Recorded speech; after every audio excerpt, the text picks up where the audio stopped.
नमस्कार, आप देख रहे हैं इंडिया बोल रहा है। मैं हूं आपके साथ विवेक शांडिल। अचानक से डोनाल्ड ट्रंप पर हमले तेज हो गए हैं अमेरिका के अंदर और बड़ी खबर जो आ रही है वो ये कि डोनाल्ड ट्रंप का प्लेन क्रैश होते होते बाल बाल बचा है, जिसमें डोनाल्ड ट्रंप की जान भी बाल बाल बची है, क्योंकि उसी प्लेन में, उसी हेलीकॉप्टर में सवार होने वाले थे डोनाल्ड ट्रंप। तो बड़ी खबर क्या है? अमेरिकी खुफिया एजेंसियों के अलर्ट ने पूरी दुनिया को चौंका दिया। रिपोर्ट के मुताबिक ईरान कई बार ट्रंप पर हमले की प्लानिंग कर चुका है, लेकिन सुरक्षा के घेरे के मजबूत होने की वजह से ट्रंप बाल बाल बच गए। 28 फरवरी 2026 को अमेरिकी हमले में सुप्रीम लीडर खामेनी की मौत हुई। उसके बाद से ईरान खून का बदला खून से चाहता है। तेहरान का मानना है कि अगर ट्रंप रास्ते से हट जाते हैं तो मिडल ईस्ट में अमेरिका का दबाव कम होगा, अमेरिका बैकफुट पर आएगा और इजराइल भी पीछे चला जाएगा।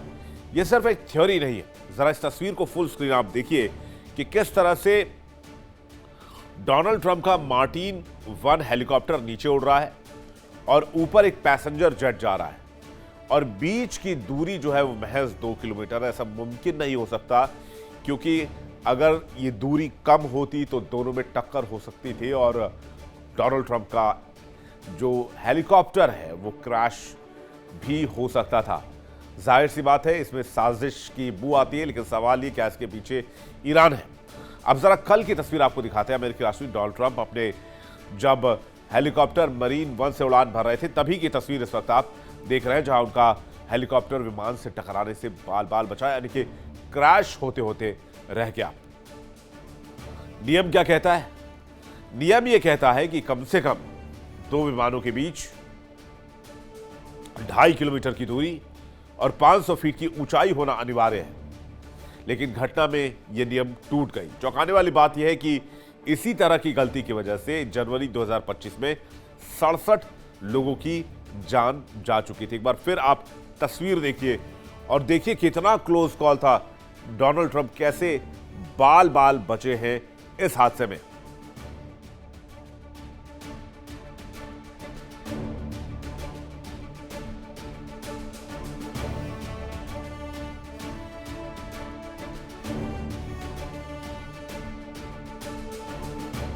जब से अमेरिका ने ईरान पर हमला किया है तब से डोनाल्ड ट्रंप अपने दुश्मनों के निशाने पे। ये बात डोनाल्ड ट्रंप खुद कबूल कर चुके हैं कि ईरान उनकी जान के पीछे पड़ा है।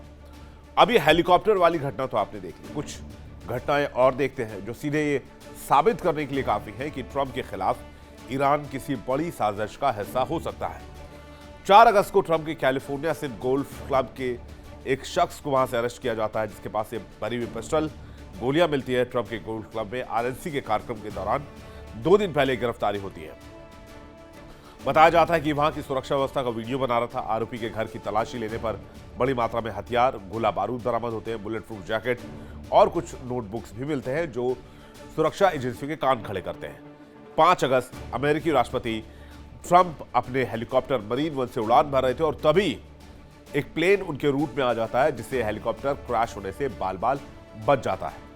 अमेरिकी जांच एजेंसियां इस चूक को बहुत गंभीरता से ले रही है और इसके पीछे की मामले की जांच भी करवा रही है। एफबीआई ने हाल ही में अमेरिकी अदालतों में ऐसे चार्जशीट दाखिल किए हैं जो बताते हैं कि अमेरिका के अंदर ईरानी तंत्र बहुत जबरदस्त तरीके से एक्टिव है।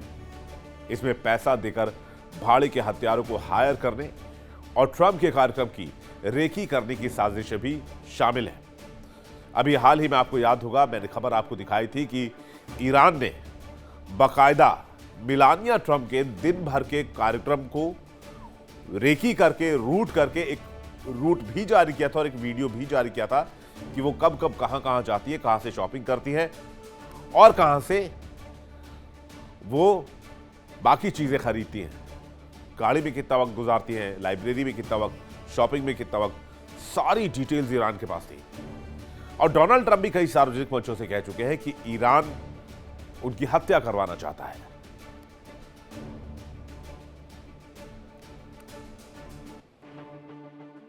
All of it's gone. Everything's gone. Their leaders are gone. They had leaders, they're gone. And they had another set of leaders, they're gone. Now they have another set of leaders, they may be gone. Who knows? And you know what? I may be gone too, because I'm their number one target. It's out all over the place. I'm their number because they're scum. That's the way they act, and that's the way they've done it for 47 years. बातचीत करने के लिए मेहमानों का एक बड़ा panel हमारे साथ जुड़ रहा है। मेजर जनरल अनुज माथुर हमारे साथ जुड़ रहे हैं, रक्षा विशेषज्ञ ग्रुप कैप्टन डीके पांडे हमारे साथ जुड़ रहे हैं, रक्षा विशेषज्ञ इमरान खोखर, ईरान मामलों की जानकार, और थोड़ी देर में अहमद मस्ती खान भी हमारे साथ जुड़ेंगे, जियोपॉलिटिकल एक्सपर्ट अमेरिका से सीधे लाइव। आप सभी मेहमानों का बहुत स्वागत है। पहला सवाल मैं माथुर सर आपसे करना चाहूंगा, क्या आपको भी ऐसा लगता है कि इसके पीछे कोई ईरान की कॉन्स्पिरेसी है, या आपको लगता है कि ईरानी प्रॉक्सी यूएस के अंदर एक्टिव है? क्योंकि 28 फरवरी के बाद से अमेरिका में आपने देखा होगा मास शूटिंग की घटनाएं भी बहुत बढ़ी हैं, और ट्रंप पर ये वाला मिला के, ये जो अभी हम इंसिडेंट देख रहे हैं, ट्रंप के आसपास हादसे के जो इवेंट हमने देखे हैं या फिर अटैक के इवेंट देखे हैं, वो 5-6 अभी तक हो चुके हैं पिछले 4-5 महीनों में। जी माइक चेक कीजिएगा सर, आपकी आवाज नहीं आ रही है। सॉरी। जय हिंद विवेक। जय सर। ईरान का इसमें डायरेक्ट हाथ है अथवा नहीं है, इसको हम डिबेट जांच का कर विषय सकते है। हैं। हाँ बिल्कुल। हाँ, लेकिन इस बात की संभावना को पूरी तरह से नकारा नहीं जा सकता। संभावना है। ईरान ने एक टारगेट लिस्ट बना रखी है। उस टारगेट की लिस्ट में जो उन्होंने जारी करी थी, उसमें ट्रंप का पूरा परिवार है, उनके बेटे, उनकी पत्नी, सब लोग उसके अंदर शामिल हैं। तो संभावना इस बात की है कि जब उन्होंने इस तरीके का एक प्लान ऑलरेडी तैयार करके रखा हुआ है, तो हो सकता है उसमें इनका हाथ हो, पहली बात। दूसरी बात, देखिए, किसी भी राष्ट्राध्यक्ष, कोई भी हो, कोई भी सर्कमस्टेंसेस हो, उनकी सुरक्षा में सेंध लगना ये कोई इंडिविजुअल थ्रेट का मामला नहीं होता है विवेक। ये पूरे के पूरे राष्ट्र की सुरक्षा व्यवस्था के ऊपर एक बात होती है। और मेरा ये मानना है कि अगर इसको होने से बचा लिया गया है, तो कहीं ना कहीं सुरक्षा एजेंसीज ने अपना काम थोड़ा ठीक से किया। लेकिन जिस प्रकार से एक्टिविटीज बढ़ रही हैं, जहां तक सवाल, जैसा आपने कहा कि ऐसे लोन वुल्फ अटैकर्स की बढ़ गई है वहां पर घटनाएं, ये अमेरिका में होता रहता है। ऐसा नहीं है कि ऐसा कभी अमेरिका में पहले हुआ नहीं है। बहुत सारी ऐसी घटनाएं हैं। कोई आया स्कूल में जाकर के 10-20 बच्चों को खत्म कर दिया, कोई ने मॉल में फायरिंग कर दी, अंधाधुंध।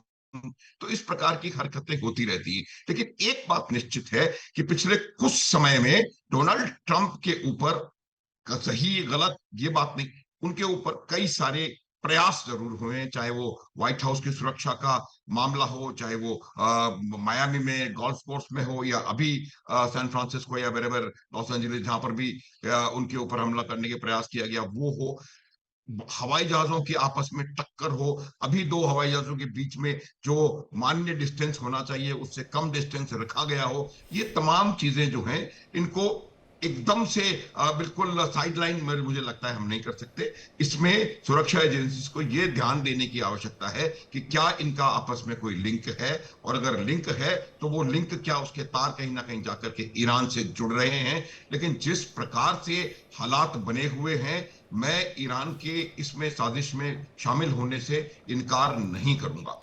अब जहां तक सवाल सुरक्षा एजेंसियों का है, देखिए, अगर कोई ईरान के लोग वो रैकी कर रहे हैं, और जो फर्स्ट लेडी है आपके देश की, उसकी पूरी रूटीन की कहीं ना कहीं जासूसी हो रही है, वो भी मेरा मानना है कि एक बहुत बड़ा सुरक्षा में भूल हो सकती है।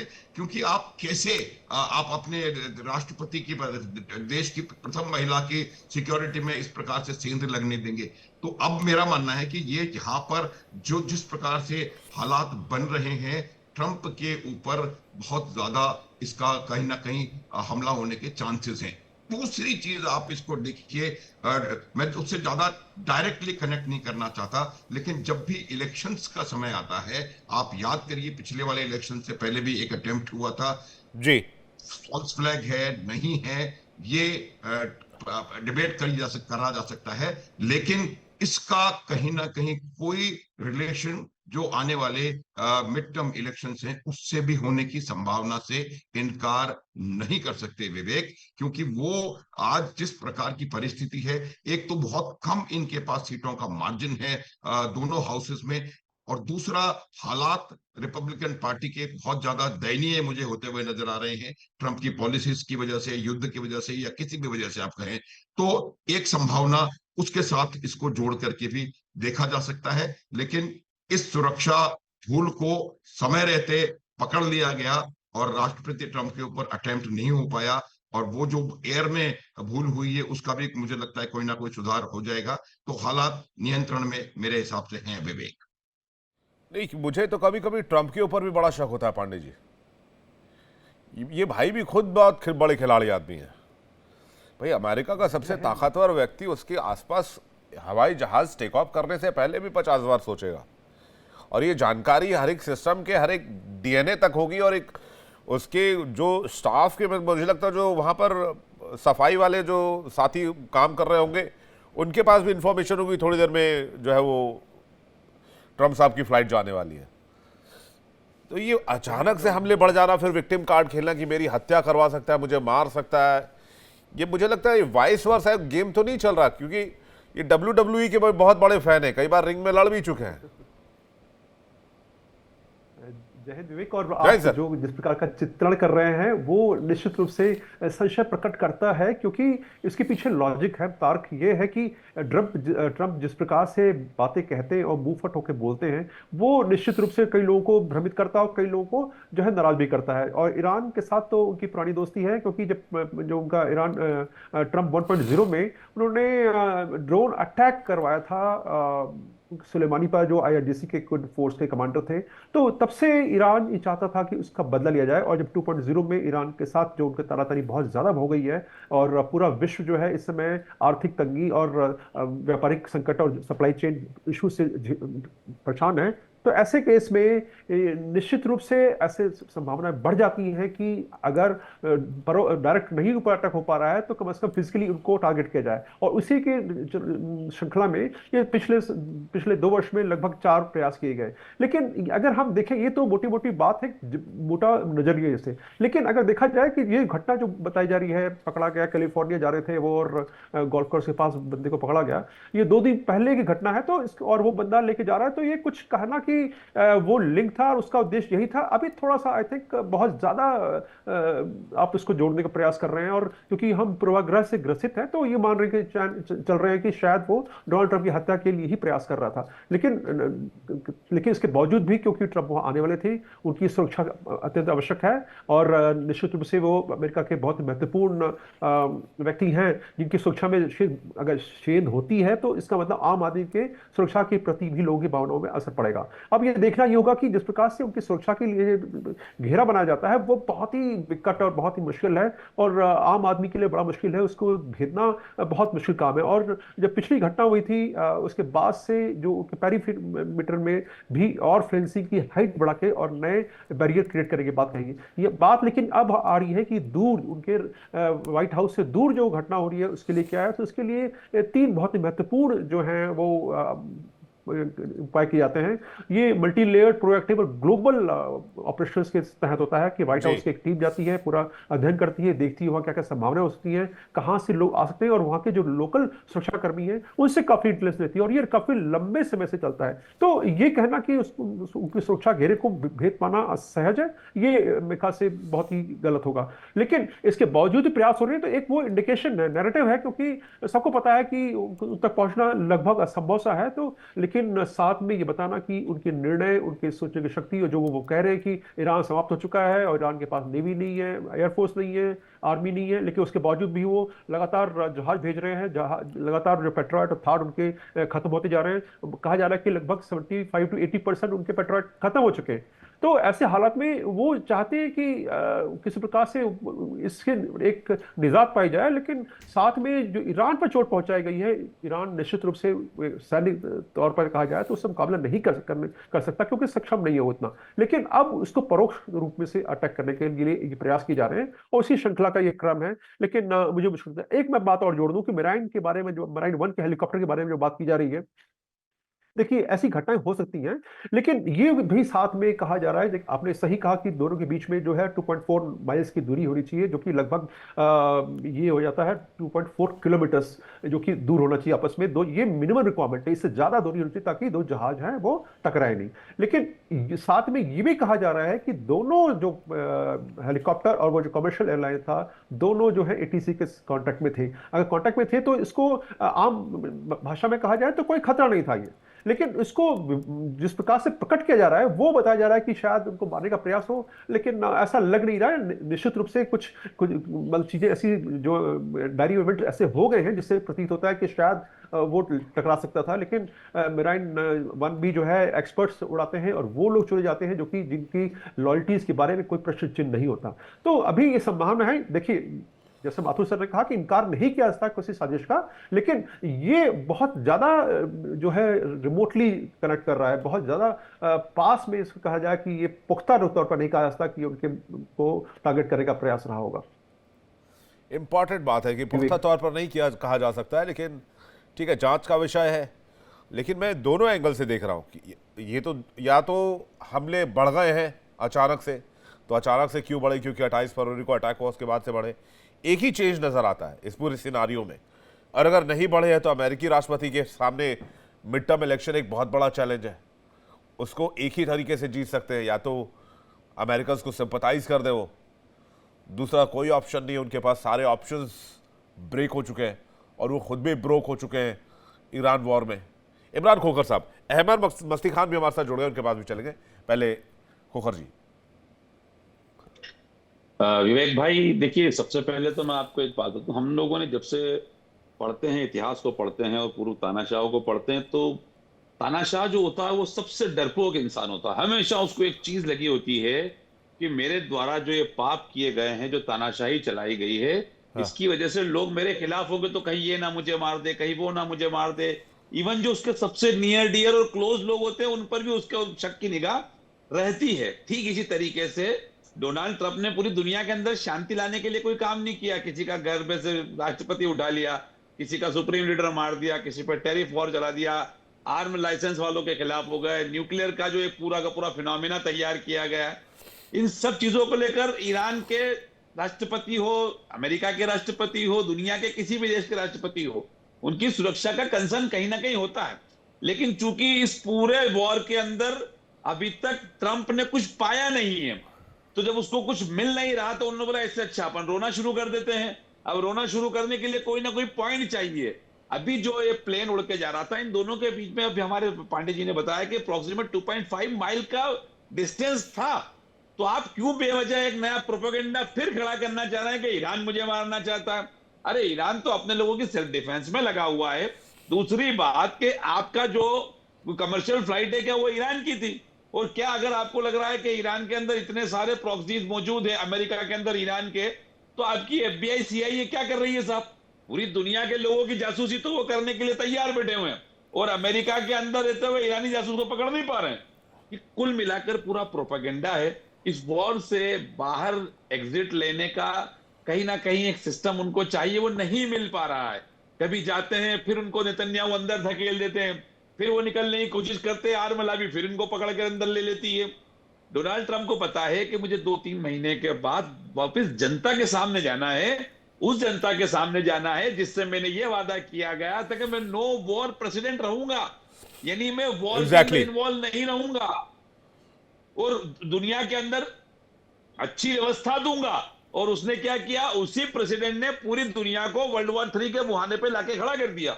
उसी प्रेसिडेंट ने अपने ही लोगों के साथ वादा खिलाफी की, दुनिया के साथ वादा खिलाफी की और दुनिया के साथ में अशांति फैलाने में अपना काम किया, और फिर भीख मांगनी है उनको शांति के नोबेल पुरस्कार की। और जब नोबेल पुरस्कार कमेटी नहीं कहती है तो जिस दिन को नोबेल पुरस्कार मिला है उनके पास खड़े होकर फोटो खिंचवाते। ये क्या लेवल है दुनिया के राष्ट्रपति, दुनिया के सबसे बड़ी इकोनॉमी का, दुनिया की सबसे बड़ी मिलिट्री पावर के प्रेसिडेंट का? इन डोनाल्ड ट्रंप ने जॉर्ज वॉशिंगटन से लेकर ओबामा तक या जितने भी राष्ट्रपति, उन सब की डिग्निटी को कहीं ना कहीं डिवेल्युएट किया है। इस तरह के राष्ट्रपति नहीं हुआ करते थे। इस जगह पर आइजनहावर हुए, इस जगह पर जॉन एफ कैनेडी हुए, इस जगह पर ऐसे नाम हुए जिनकी दुनिया के अंदर आज नाम है। लेकिन उनके साथ फिर एक ऐसे व्यक्ति का भी नाम आएगा जो एप्स्टीन फाइल के अंदर कल्पित रहा हो, एक ऐसे व्यक्ति का भी नाम आएगा जो WWE वैसे मजाकिया खेल के अंदर इन्वॉल्व रहा हो, ऐसे भी व्यक्ति का नाम आएगा जो पोर्न के हब के लॉबी के अंदर काम करने वाले व्यक्ति हुए। सारे काम इनके साथ ये पाप हैं, और इनको पाप को छुपाने के लिए ये ईरान को कहीं ना कहीं ढाल बना रहे हैं। देखिए इंडिया डेली 24/7 अब आपकी स्मार्ट टीवी पर। इंडिया डेली मौजूद है सभी डिजिटल प्लेटफॉर्म पर लाइव और लगातार। इंडिया डेली 24/7, हर दिन राष्ट्र को समर्पित।